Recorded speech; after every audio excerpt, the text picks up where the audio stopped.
Welcome in, everybody, to the CFB Nation All-America podcast. I'm Bill Trocchi, senior editor at sportingnews.com, alongside Bill Bender, our national college football writer at sportingnews.com, and the president of the Football Writers Association of America.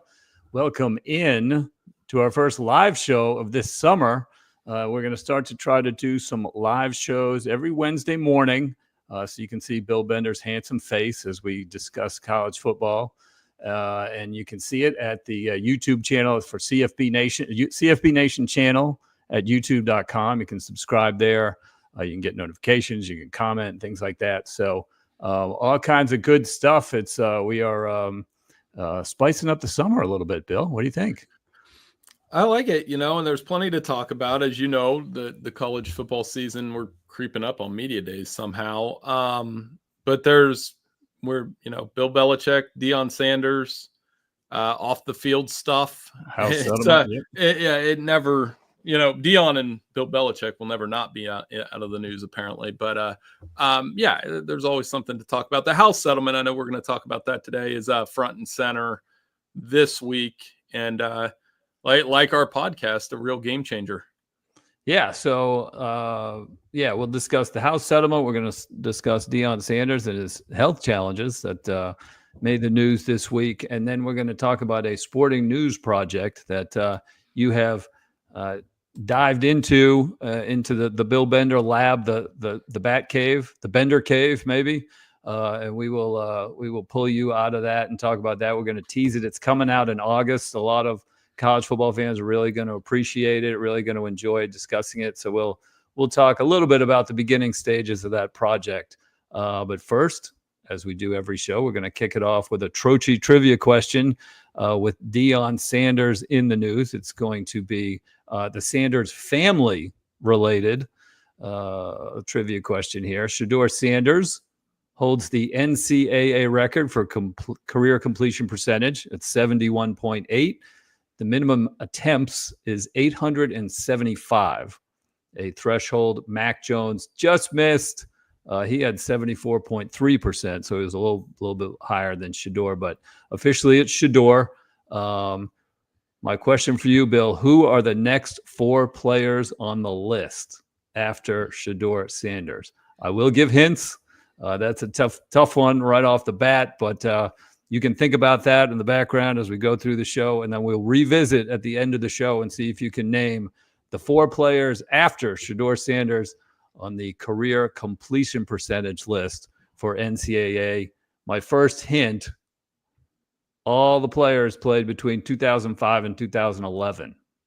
So just keep that in the back of your mind. So it's a very condensed time period of all these very, very high completion percentage quarterbacks. So, all right, on to the House settlement. Our first segment on Friday night, Judge Claudia Wilkin approved the House settlement just hours before Grant House, the plaintiff, was competing in the U.S. World Championship swim trials in Indianapolis. House is 26 years old now, far removed from Arizona State, but his name will be attached to changing college sports forever.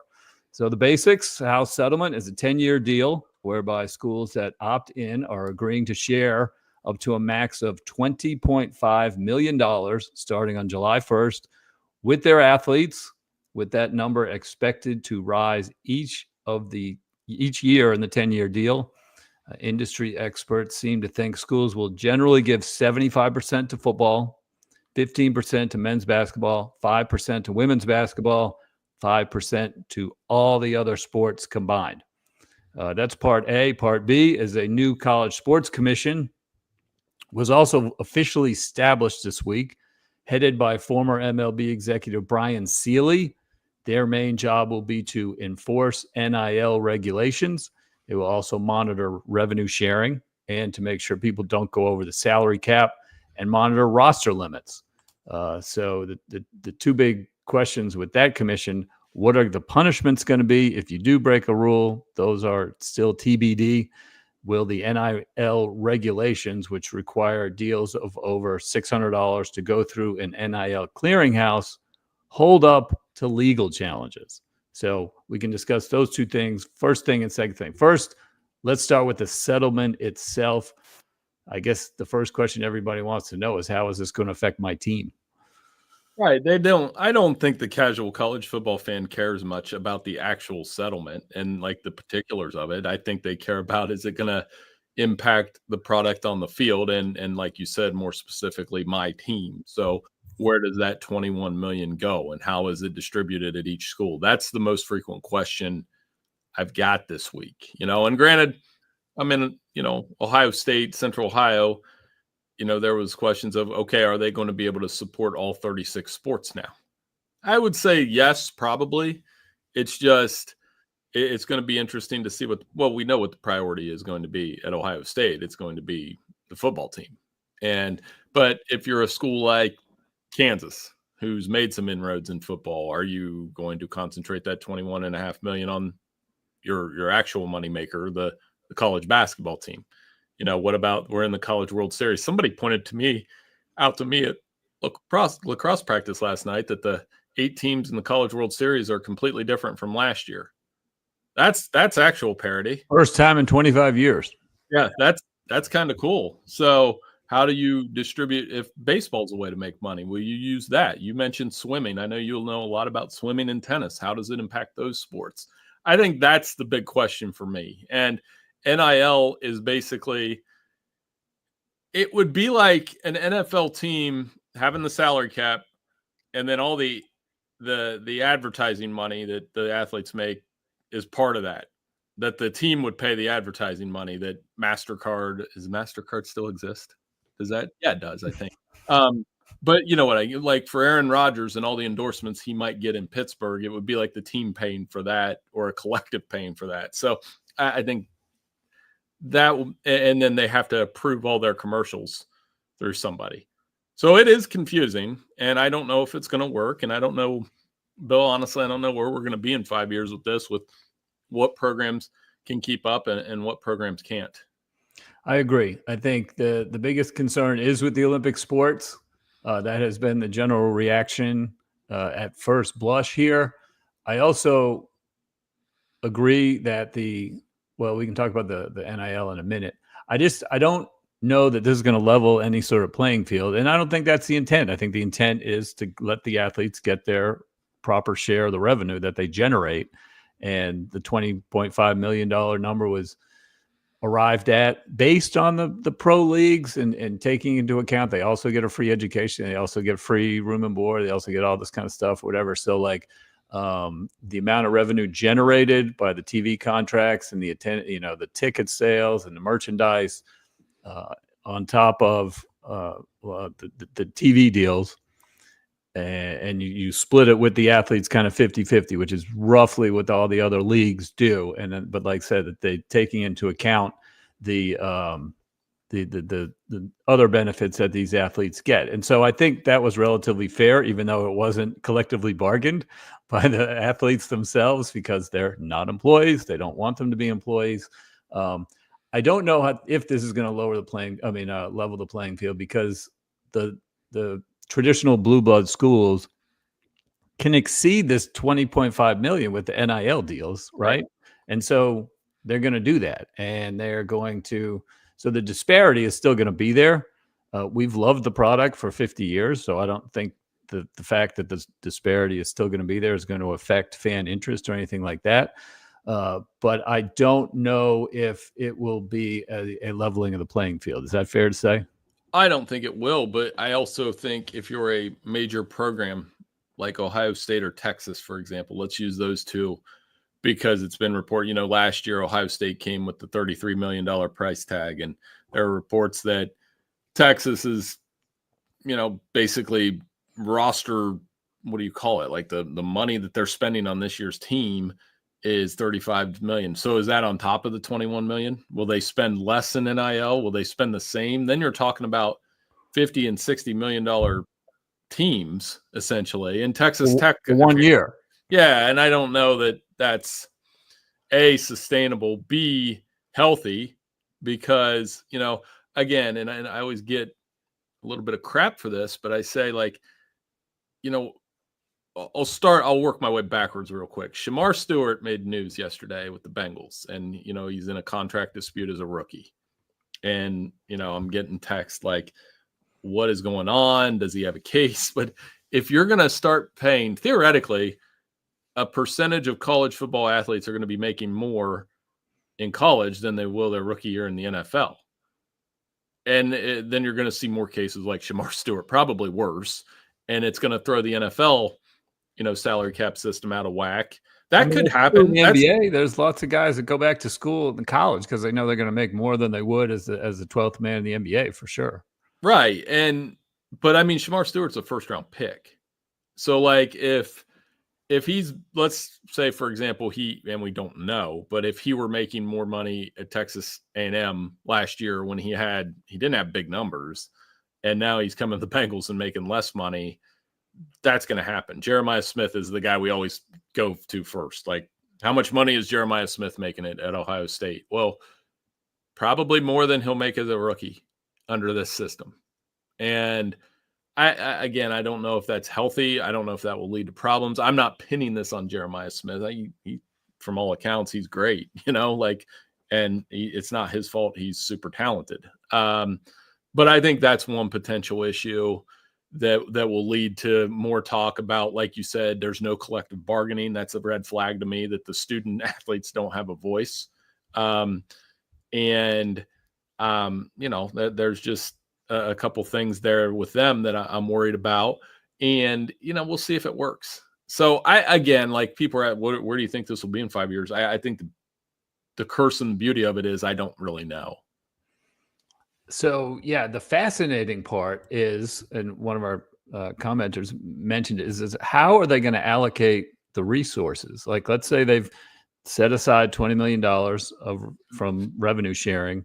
They have another $30 million pile of NIL money. So that's $50 million. Are you gonna put it all towards football? You're gonna put it all towards basketball? All of a sudden you're Kentucky and you're like head and shoulders above everybody, and football kind of goes downhill a little bit, but you emphasize basketball at Kentucky, like you said, Kansas, or a school like Vanderbilt, who is very good at baseball, hasn't had huge success in football and basketball. Are they suddenly, head and shoulders above everybody in baseball? I think the schools really have the option to do whatever they want to do. And I think that's really going to be interesting. What about the Big East? What about those teams that don't have a football team? And they're going to give all $20 million to the basketball? All of a sudden, is the Big East going to absolutely run away with the college basketball? I mean, I would. Could be, right? UConn and Xavier and Villanova, that's where I would put every dollar. I would, like Villanova, for example, because I follow lacrosse. They have a decent lacrosse team, so maybe they'd put some money there. But I think the problem is going to be for schools that have success in multiple sports. Like, let's talk about Florida. You have your football program, which people care about. You have a basketball program that won the national championship. You have a baseball. I don't follow college baseball as much. Are they? They're good. They're steady, right? Yeah. And then you have a softball team that's typically good. They're good I think they're good at volleyball too, right? Or that they've had. Point being, they have 4 or 5 major sports that, Florida is the only program since 1996 that has won 3 national championships in football and 3 national championships in basketball. So I'm interested to see how they split that. Michigan State's another example. We know they love basketball, but let's say Tom Izzo retires and they go back to being a middle of the pack of.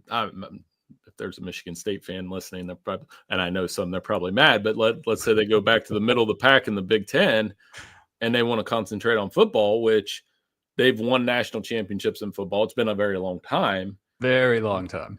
But they've been in the playoff, and they've had 1 Big Ten championships recently. Mm-hmm. So where do you put your money if you're Michigan State? Those are the schools I'm thinking about. They're not the ones that necessarily, like you mentioned, Kentucky, Kansas, Duke. We know where that money's going, but some of the other schools, like North Carolina, is an interesting one. How do you split that up between Belichick and the basketball program? I know the answer. Yeah, football's been getting all the attention there for sure. And they just won a women's lacrosse national championship. So I mean, there's multiple sports here to work with. Really curious how public the distribution will be as well. I know we find out more salary numbers in the pros than we do in college. College is all just agents whispering rumors out there. How much is going to be above the table in public that, Missouri spent 17 million on their football team or whatever? I don't know if they're required to report that or any, they might be. I don't know. That would be. The other question is, will we know what the athletes actually make? Right. So I was talking about this with Scott Farrell and for our Dave Penny in our comments. He's Oklahoma softball versus, their football team. It's yet another school. So it's another great point there. Their softball team's a juggernaut, right? So I don't know how they would do that. Then you get into some, I don't even know if I should say this because I'm not 100% sure how it worked, but would Title IX come into play because you're paying the men more than the women? I think that's a fair thing that could happen at a school like Oklahoma. As of now, it's not going to come into play, but I think down the road it is going to come into play. It'll eventually. Feeling is like, yeah, we're not gonna do exactly 50-50 kind of thing, and then that's going to be challenged. And for sure. So I mean, all of that is part of what we're dealing here. And like you said, I was talking with Scott Farrell on Off the Bench with this yesterday. I said we should be able to know who's making what. And you can't fall under the 18 to 22-year-old thing anymore because you should be theoretically, instead of having a valuation chart, we know exactly what Drew Aller's making at Penn State. Do it with the NFL all the time. You write, how many articles have we written at Sporting News over the year? These are the most underpaid, overpaid guys in the NFL. That's every year. So that's going to happen in college now. And that's a consequence that a quote unquote student athlete is going to have to deal with, because after all of this talk, by the way, they still have to go to class. They still go to school. And that's what percentage of the going to school part is here and getting done. So yeah, it is very interesting. Like I said, though, like maybe it's the lacrosse dads and that I'm seeing every night, my friends, and I just don't think they care that much about this other than, man, if I had a college student athlete, it'd be awesome that they get paid. And I always say most of the athletes I'm around here in Pickerington, the dads, they'll there's a lot of college athletes in this town. A lot of them play D3 sports too. So the cool part for NIL has always been they can work out kids in the summer and get paid. Like a lot of the kids on Grant and Bella's lacrosse. I'll give you an example. Grace Osborne is the leading scorer in Division III lacrosse history, and she's coaching out on the field. She's able to do that now, and get paid for it. I'm assuming we're paying her, but don't want to get her in trouble. But you're able to benefit from your work, and I think that's a good thing. Yeah, and so the second part of this, real quick, is the NIL clearinghouse. And they're going to either approve or deny certain NIL deals as far as considering whether or not the athlete is getting market value or not getting way over market value, and they're going to deny that. And that seems universally like nobody thinks any court is going to stand up to a clearinghouse saying that's not their market value, when if someone is offering that money, that is the market. Right. Now, and I don't want to get a Grace in trouble because I think I don't know the answer, but like volunteer or pay, either way. But I'm pretty sure, I know this happens is where athletes, D3 athletes, can work out somebody for an hour and you give them $20, and that's legal now. That's fine. It should be legal. If you help kids, you should be paid for that. So all of that is part of this house settlement, and hopefully it works out and doesn't destroy these sports. Right. And it's, someone's going to go over the cap. Right. And they don't know what the punishment's going to be yet. And so, like Dan Wetzel wrote a column for ESPN this morning about the power conference commissioners essentially hoping that everyone follows the rules, which decades of college football says no one is going to follow the rules. And, they need consequences out there. And so it's just kind of a new spin on an old story that people are going to try to get around these rules and what the punishments are going to be and that kind of thing. So I don't know. It's big day, but it's where I think we're at the beginning, more so than we're at the end as far as the House settlement and the new world of college sports. So let's move on to Deion Sanders. On Monday, USA Today's Brent Schrodenboer reports Colorado coach Deion Sanders has been at his estate in Texas dealing with an unspecified health issue and missed Colorado's annual summer football camps, which began last week. Over the weekend, Deion Sanders Jr., his oldest son, posted a video saying Deion was, quote, feeling well. And this is from the story from USA Today. Quote, he'll tell y'all soon enough what he's going through, what he went through, Deion Jr. said on a live stream. He suggested that when they returned to Boulder was open-ended. And then, quote, when we get back in Boulder, I don't know, Deion Jr. said on June 8th, I'm waiting until my dad leaves. When he leaves, then I'll go. Until then, I'm going to sit here with him. Deion is 57 years old and has had some health issues the past 4 years. He had 2 toes amputated and has dealt with serious circulation issues in his lower legs. He's missed the Pac-12 media days as Colorado's coach last year, I think it was, with circulation issues. He's gone through his 2 seasons as head coach at Colorado without any other major interruptions other than that media day thing. He had a speaking engagement scheduled for Sunday in Florida that he canceled at the last minute. Colorado has not publicly commented as of yet on how he's doing. So how did this news catch you? Well, I don't like speculating on health, because we just don't know exactly what's going on there now. A lot of speculation, and we've had Brian Howell on the show 3 or 4 times, multiple times over the years. And he was always openly wondering whether Deion would coach once Shedeur and Shiloh were gone. Now, I'm not saying the 2 things are connected, but, it's certainly a concern as you get into July. He did have health concerns. I think it was last year leading up to the season where you were wondering whether or not he was going to coach last year. So, I mean, first of all, you want Deion Sanders to get well, and it definitely is one of those deals where I just don't know. And that's, if he's at Big 12 Media Day, which, by the way, I mentioned, Big 12 Media Day is July 8th and 9th in Dallas. Yeah, it's the first one. Then that's not that far down the road. So if he's not there, that's going to raise a lot of speculation about whether or not he's going to coach in 2025. I think that would be the tipping point there. Right now, I'm under the assumption that he would coach, that hopefully his health gets under order, that he's able to coach. It definitely is something to keep in mind, because I am wondering what the next step is for Colorado without Shedeur and Travis Hunter. Coming off a 9-win season, having Kaiden Salter and Julian Lewis at quarterback, having, the NFL guys that he has on his staff, or the former NFL guys, it's definitely going to be interesting to see how they do.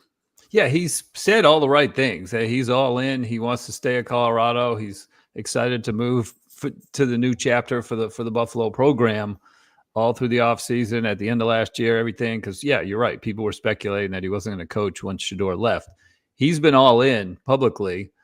He, is not your typical coach and does his own things and speaking engagements and things like that. But I do think it is kind of a red flag that he's missing these football camps. I mean, these players are coming to him. This is when you discover some guys that you want on your roster down the road or whatever. Most coaches are focused on these things in the summer, and they're going to be there. They're going to be present for it. So the fact that he is not, he missed a week. They have got more this week, I think, and I assume he's not back for them yet. So that tells me something's wrong. Like, really, Right. Like that's serious. So like that's not cool. It's not good for him. Not good for Colorado. So we will see. And like you said, we'll wish him the best of luck there. So. All right. Now, the third thing I want to talk about is our sporting news project that you are diving into.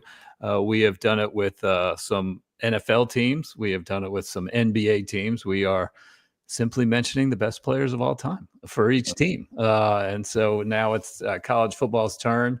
We are not probably going to publish these till August-ish, but you have gone into the Bender Cave, and what have you discovered doing this project? And then lay out the kind of your method to the madness. Well, I mean, I'm gonna solicit something first because we're gonna do. Everybody's done the greatest players from every school. I mean, that's been there, done that. I actually, I think in 2015 at Sporting News, I did 10 to 12 of these lists, but we put a formula to work to try to do it, and we're gonna look at 20 schools, mostly the blue bloods, and try to make like it varies. You can see it on our site now. Dan Tracy's done a couple NBA all-time lists, and Vinny Iyer's working on the NFL end. And, I think doing a college football list for an individual school and saying, all right, these are the 10 greatest players, it's an impossible task to begin with. All right. But we're trying, and we're using a formula that, uses awards and legacy and, a little bit of opinion. I think the hard part, let's just get right to it, since, we're supported by Irish Breakdown. You look at a list like Notre Dame and trying to make a top 10 or top 15 all-time list. You can't really base it on awards.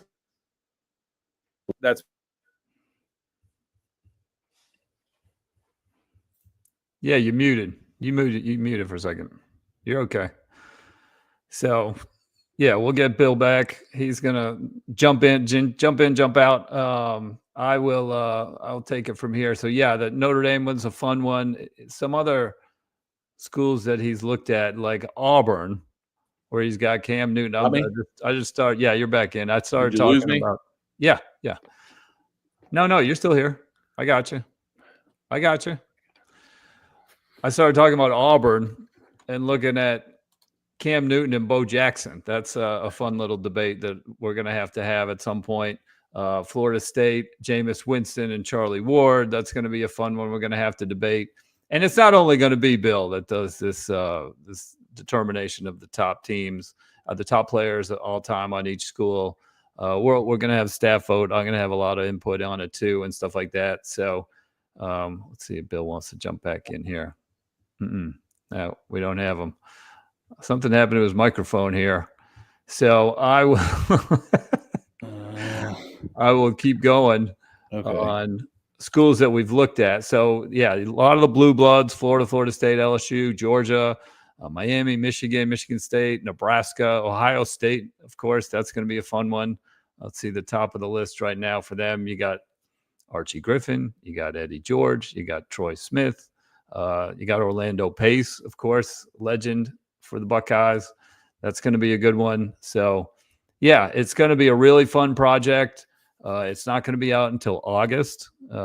So we will have a good time putting that together over the summer. Bill's done a lot of research. I want to get his feedback whenever he gets his technical issues solved here, on what he has seen so far. But he has already put a lot of work into this thing. I know, like I said, he was talking about is Michigan, Charles Woodson, Desmond Howard, and of course Tom Herman. They got some Heisman points in his little formula here that he does for all of the players. All right, we're gonna bring Bill back here. I think I'm back. You're back. You are back. So it's little technical difficulties there. Yeah, I was bouncing around to a couple of the schools, and the top guys you're going to have to debate: Auburn with Bo Jackson and Cam Newton, Michigan, Charles Woodson and Desmond Howard, and things like that. So, what have you found in your early research about trying to figure out, like, the top guys? That it's some of them are easy. Yeah, like Georgia's easy when you have Herschel. Like he'll probably be the highest scoring athlete by the system we used. We just talked about Colorado. Travis Hunter may be very easy as a number one. Yeah. So, but I don't want to give away too much. But I think, again, like I was talking about Notre Dame before my mic cut out, that they're probably going to be the most difficult list on the whole thing, because you can measure the awards end. And then a guy like, Monty Te'o had 7-8 awards in one season versus, there was a time when Johnny Lujack and all the guys that they've had over the past that have won all these Heismans and national championships how do you prop that up against modern day? That's the biggest issue when you do lists like this. And that's really the biggest issue in any sports debate is how do you compare Paul Hornung to Jerome Bettis? Like, honestly, how do you compare Tony Rice to Joe Montana or Brady Quinn? You know, Brady Quinn is probably arguably the most decorated Notre Dame quarterback in some ways. But is any Notre Dame fan going to say that he's better than Joe Montana? I doubt it. You know, how did national championships factor in? There's legacy arguments. Like, how do you take out the NFL career, which you're supposed to, but it's hard to sometimes. It's really easy for me to do that. It's not easy for others. Like, that's the easiest one for me because I'm like, for a more modern example, I always use Trace McSorley. I'm like, I really don't care what he did in the NFL. He was amazing at Penn State. Archie Griffin's best example here in Columbus. I mean, there's two-time Heisman winner, statue outside the stadium. Was his NFL career fantastic? No. But, you know, it's one of those deals where, you know, he's an easy choice near the top for the Buckeyes. And I think that's the cool part about this list is each fan base, you're never going to be all the way wrong. There's going to be disagreements. How could you leave this guy off the list? But we're still perfecting the formula, get some staff votes. But just my initial read was that Notre Dame one's going to be tough to do. And then you got to get Brian Driscoll's feedback on that one. I will solicit his. And then, you know, Alabama's another one. Here's another debate that you do. And I saw this with Alabama and Georgia, more so with Alabama. They have such a history, but the Nick Saban impact where you're like, oh my gosh, Derrick Henry, Tua Tagovailoa, Mac Jones, you talked about him earlier, Najee Harris, Devontae Smith won a Heisman. How many of those guys are going to be in the top 15 of a program that had a lot of success under Bear Bryant? And the same with Georgia, where it's like Brock Bowers is going to be pretty high on that list, and we just saw him a year ago. So I think that'll be cool to update that and put these through. And, you know, we have good initiative here. And it's not just I like when we do lists like that, as you know, I like to put a formula to it and go by the formula. And you can disagree with that, but it's kind of like you go with the math, and then that if you have a better formula, you can tell me. So and we're not doing. You also have to weigh. You've got to weigh a career versus a 1-year wonder kind of thing. Right. Like Cam Newton's 1 year was one of the best in the history of the game. But Bo Jackson played 3 years, right? Correct. So, and that's legacy. Like if you ask Auburn fans who's the better player, I mean, most would probably say Bo Jackson, I think. But who had the better season? Question, Cam Newton. So it's definitely, that'll be an interesting one because they're close. Texas will be an interesting one because they have multiple choice. Like, how do you put Vince Young versus Ricky Williams versus Earl Campbell versus Colt McCoy, even who was a very decorated Texas quarterback. So, I can't wait to see how these turn out and put those together. And I know that's part of our summer, you know, doing not just the same old top 10 list, trying to put a different spin on it that is going to have some surprises along the way, I'm sure. Yep. So we just wanted to tease the audience a little bit. Can't find that at sportingnews.com quite yet, but we will promote it when it's ready to go later on in the summer. So, all right, let's get back to Trocchi trivia, and then we can let everybody get out of here. Shedeur Sanders holds the NCAA record for career completion percentage at 71.8. Who are the next 4 players on the list after Sanders? And like I said, my first hint was all of these players played between 2005 and 2011. I don't really know, so I'm going to take a couple swings. I might need a couple lifelines. One being, are there multiple from like the same school?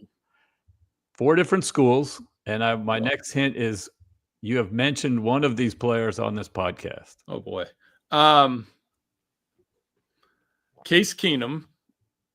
Case Keenum not on the list. Oh, do it. Give me like 3 strikes. That's 1 strike. Really? I don't. 2 of them are played in the same state, but different schools. Like this feels like a Cliff Kingsbury. Graham Harrell. So I was close. Texas Tech, Graham Harrell, 2005 to 2008, 69.8. He's actually number 5 all time. Yep. I'll use our listener. Colt McCoy sounds good. Colt McCoy, Texas, 2006 to 2009, 70.3%. You got 2 left. Mr. Penny, good. These are non-Power 5 guys, I hate to tell you, but you recognize them. Colt Brennan or Timmy Chang? Colt Brennan from Hawaii, 2005 to 2007. I said his name. I said his name first. So, and then I got one left. One more. He has been making his way as a successful NFL coach. Really? Not head coach, but I said Kingsbury, so not him. He's a G5 QB. You definitely know his name. Kellen Moore. David Penny. I'm just going to use David Penny is rocking the Trocchi trivia. Yes, I love it. Go. Well done. 50-50. Good teamwork. That was great. Yeah, these Trocchi trivias that our listeners are going to steal them, but great teamwork. I'm a fan. So I missed what's the order 2, 3, 4, 5? So it goes Shedeur and then Colt Brennan, Colt McCoy, Kellen Moore, Graham Harrell. I had in my brain, I'm guessing a Texas Tech and a Hawaii quarterback no matter what. And then I thought, Case Keenum being low, I guess he was a very high volume passer. I just assumed he had all the other records that he had, and he's been reasonably accurate. But he was he was 9th. I thought he would be in the top 5. The next 5, they're all like the same era. The next 5 are Grayson McCall, Will Rogers, Brandon Weeden. Oh, nice. Case Keenum, and Chase Holbrook from New Mexico State. He must have just got the. Yeah, he had a good time. That's the name I probably don't recognize very well. So, yeah. But very good. Yeah. So that was good. All right. Well, so thank you to everyone for listening to the CFB Nation All-America podcast on Spotify and Apple Podcasts, and for watching on the YouTube.com CFB Nation channel. Thank you to Irish Breakdown, your source for Notre Dame football information. Enjoy the rest of your day, and we will see you soon.